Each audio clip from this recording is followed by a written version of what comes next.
दीपावली के दिन, दीपावली के दिन कर्जे से मुक्ति पाने के लिए, व्यापार की वृद्धि के लिए केवल एक काम करिए, केवल एक काम। महाराज, दीपावली की रात्रि को ठीक 11:30 से 12:30 के बीच में, मध्य बिंदु रात्रि को, पीपल अगर पास में हो तो पीपल, आंवला पास में हो तो आंवला, बेलपत्र पास में हो तो बेलपत्र, इन 3 वृक्ष जो आपके पास में हो, जो नजदीक में हो, लगाना एक ही के नीचे है। ये नहीं कि तुम तीनों के पास पहुंच जाओ, लगाना एक ही वृक्ष के नीचे। 3 दीप अलग अलग, एक लक्ष्मी के लिए, गणेश जी के लिए, सरस्वती के लिए। 3 दीप घी के,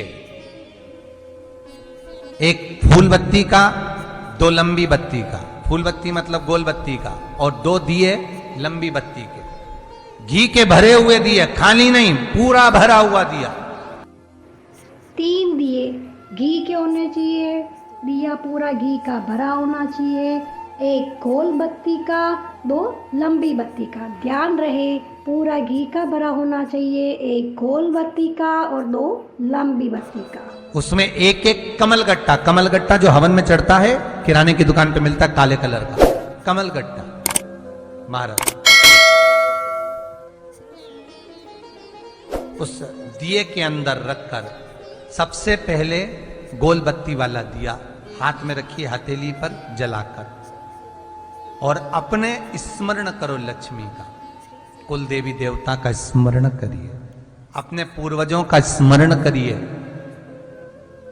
कर्जा मुक्ति का भगवान से विनती करिए, और बाबा कुबेरेश्वर महादेव का स्मरण कर कर फूल बत्ती, गोल बत्ती का दिया पेड़ के नीचे रख दीजिए।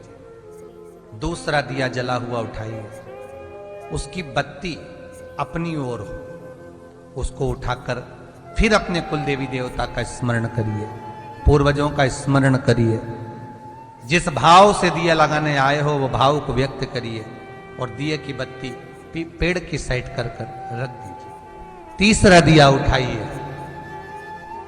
अपने मन की कामना कर कर, जिसका कर्जा चुकाना है, व्यापार वृद्धि के लिए, संपदा के लिए विनय करिए, और उस दिए को जब उठाओ तो उसका मुख उधर का होना चाहिए, बोलते समय, स्मरण करते समय। जब नीचे रखोगे तब दिए का मुख अपनी ओर होना चाहिए।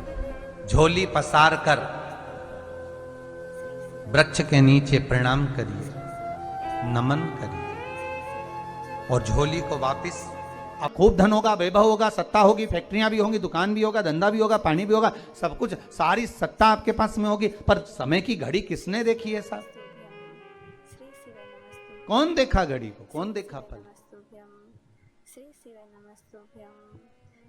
इसीलिए कहते हैं ना, बार बार कहते हैं, तेरा पल पल बीता जाए, मुख से जप ले नमः शिवाय, ओम नमः शिवाय, ओम नमः शिवाय। बड़ी मुश्किल से मिलता है घड़ी, पल, समय, नक्षत्र कब बदल जाए किसको मालूम है? आज साहूकार के जीवन में था, साहूकार कहने का, पर धन नहीं था, वैभव नहीं था, सब समाप्त हो गया था, कहीं पैसा चले गया, लग गया।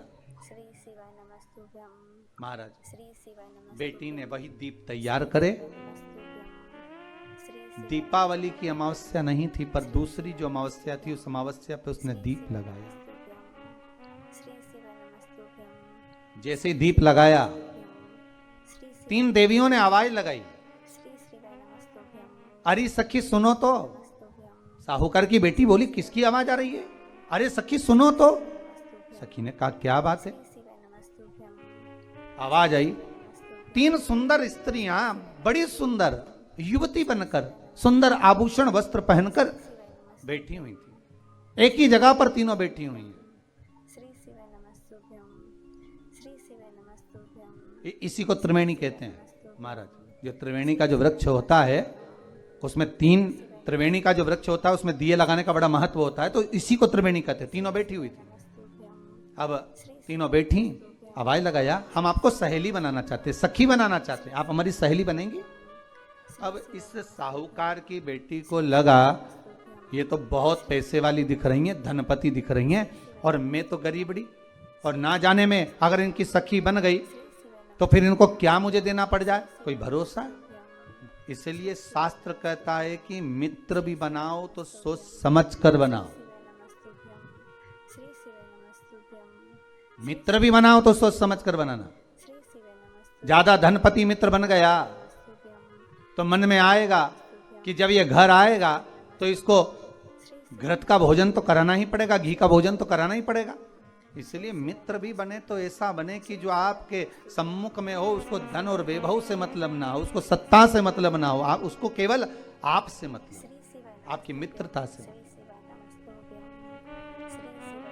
साहूकार की बेटी ने कहा मैं आपको कल बताती हूँ, मेरे पिताजी से पूछूंगी मैं आपको मित्र बनाऊं कि ना बनाऊं। ठीक है, चलिए घर पहुंची।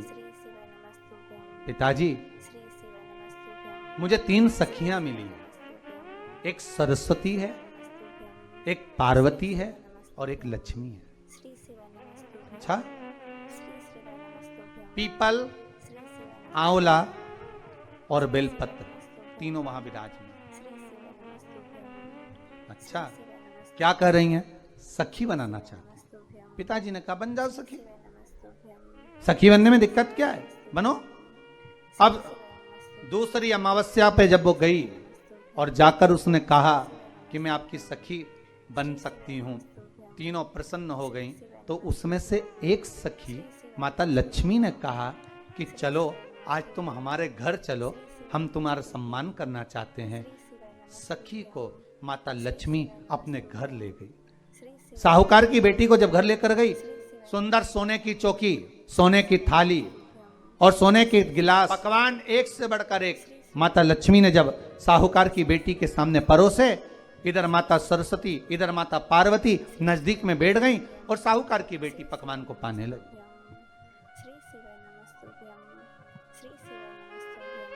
साहूकार की बेटी पकवानों को पा रही है, भोजन ग्रहण कर रही है।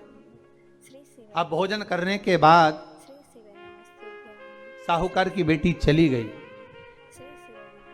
अब जाते से ही माता लक्ष्मी जी ने कहा सुनो सखी, अगली जो अमावस्या आ रही है आपको मालूम है वो कौन सी अमावस्या है? नहीं। कहा दीपमालिका, दीपावली की अमावस्या, आपको मालूम है?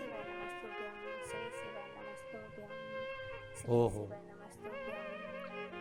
पर एक बात हम आपको कहें, लक्ष्मी जी बोली एक बात हम आपको कहें। हाँ बोलिए। हम चाहते हैं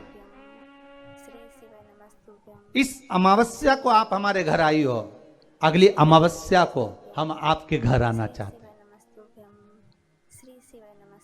क्या आप हमें बुलाएंगी? सखी ने कहा, साहूकार की बेटी बोली अगर आपका मन है आने का तो आप आओ, मना नहीं है। साहूकार की बेटी हूं मैं। लक्ष्मी जी ने मन में सोचा ठीक है तैयारी करो। आज साहूकार की बेटी घर पहुंची तो पिताजी ने पूछा बेटी आज बहुत देर हो गई तुझे आने में, कहां रह गई थी तू, कहां रह गई तू? बेटी कहती है 3 सखियों के घर गई थी, आने में देरी हो गई, पर मेरी सहेली माता लक्ष्मी जी कह रही हैं कि अमावस्या के दिन मैं तुम्हारे घर में आऊंगी। तो पिताजी ने कहा उसमें क्या दिक्कत है, तैयारी करो। तो पिताजी घर में अपने खाने के लिए तो कुछ नहीं, तो माता लक्ष्मी को क्या खिलाएंगे? कई लोग कहते हैं कि दीपावली पे ना तो हमारे यहाँ घी है, ना हमारे यहाँ तेल है, ना हमारे यहाँ कपास है, ना हमारे यहाँ पर मिठाई बन रही है, ना हमारे यहाँ अच्छे वस्त्र हैं, हम क्या पहने माता लक्ष्मी को रिझाने के लिए? परशु महापुराण की कथा कहती है अगर आपका भरोसा, आपका विश्वास, आपकी दृढ़ता परमात्मा के चरणों में लगी है तो परमात्मा लक्ष्मी पूजन की व्यवस्था भी वही कर देगा कि लक्ष्मी जी का सम्मान कैसे करना, आदर कैसे करना। घर में बच्चों का विवाह होता है, टेंशन आपको होता है, परमात्मा पे छोड़ दो, भगवान विवाह कराने वाला होगा, भगवान पाणिग्रहण संस्कार कराएगा, भगवान व्यवस्था करेगा, क्योंकि जन्म उसी ने दिया है तो मृत्यु भी वही देता है। जन्म उसी ने दिया है तो पाणिग्रहण संस्कार भी वही करा देता है। क्यों सोचा? साहूकार ने कहा, बेटी तू इतनी जल्दी हिम्मत हार गई कि तेरे घर में कुछ नहीं है? गाय का गोबर ला, लीपन कर, घर को पोंछ, कचरा उठाकर बाहर फेंकिया। पिताजी घर में तो कचरा भी नहीं है कि जिसका प्रयोग करा जाए। कचरा उठाकर बाहर फेंकिया। चौकपुर, पिताजी चौक पूरने के लिए तो मेरे पास में कुछ है ही नहीं, जो दीवार पर पोत रही है वही मिट्टी को पोत दे। चौक उनके घर गई थी, सोने की चौकी पर सुंदर आनंदमय भाव से बिठाया है मुझे, सुंदर सोने की थाली में भोजन कराया है मुझे, अब मैं क्या दूं? पिताजी कहते हैं, अगर लक्ष्मी आपकी सहेली अगर आ रही है, बड़ी धनपति है, तो व्यवस्था भी वही करेगी। अब लक्ष्मी तो जाने की तैयारी में, सरस्वती उनके साथ जाने की तैयारी में, पर माता पार्वती नहीं गई। माता पार्वती ने कहा, आज मैं नहीं जाऊंगी। क्यों? आज मुझे अमावस्या का दिन है ना, इसलिए बेलपत्री के पेड़ के नीचे मुझे रहना पड़ेगा। तो माता पार्वती बेलपत्र के पेड़ के नीचे रुक गई। अब ये दोनों जाने के लिए तैयारी करी। लक्ष्मी और सरस्वती जाने लगी, साथ में उन्होंने गणेश जी को ले लिया, रिद्धि सिद्धि को ले लिया और साहूकार के यहाँ जा रही हैं। जैसे ही साहूकार के यहाँ जा रही थी, इतनी देर में माता पार्वती को लगा कि इसके पास में जिमाने के लिए, रखने के लिए कुछ नहीं है। माता पार्वती ने एक चील का रूप लिया और उड़ती हुई एक राजकुमारी के हार को, रतन जड़ित हार को लेकर मां पार्वती गई और साहूकार के घर में उस फेंक दिया। साहूकार के दरवाजे पर जैसे फेंका, बेटी ने झाड़ू लगाते समय देखा कि कचरा, ये हार कहां से आ गया? पिताजी को दिखाया, अल्लाह मैं जाऊं, और साहूकार लेकर गया हार को। जो सेठ को दिखाया, महाराज ये हार तो करोड़ों का है, कोई साधारण नहीं। धन मिला, धन मिला तो सबसे पहले जाकर एक सुंदर चौरंग लाया, पाटा लाया, उस पाटे पर सुंदर वस्त्र बिछाया और माता लक्ष्मी के आदर की तैयारी के लिए सुंदर सुंदर घर में पकवान बनने लगे साहब। और सुंदर सुंदर पकवान बने। जैसे ही लक्ष्मी घर में प्रवेश करी, सरस्वती प्रवेश करी, गणेश प्रवेश करे, रिद्धि सिद्धि प्रवेश करी, लक्ष्मी जी ने पहला संबोधन कहा, क्यों सखी, तू तो कह रही थी कि मेरे पास में कुछ भी नहीं, फिर इतना सारा सामग्री कहां से आ गई? सखी कहती है, मेरे पिताजी कहते थे, जिसके मंदिर में दिया लगाया है, जिस वृक्ष के नीचे दिया लगा कर आई है, जहां जिस देवता को पूछ कर आई है,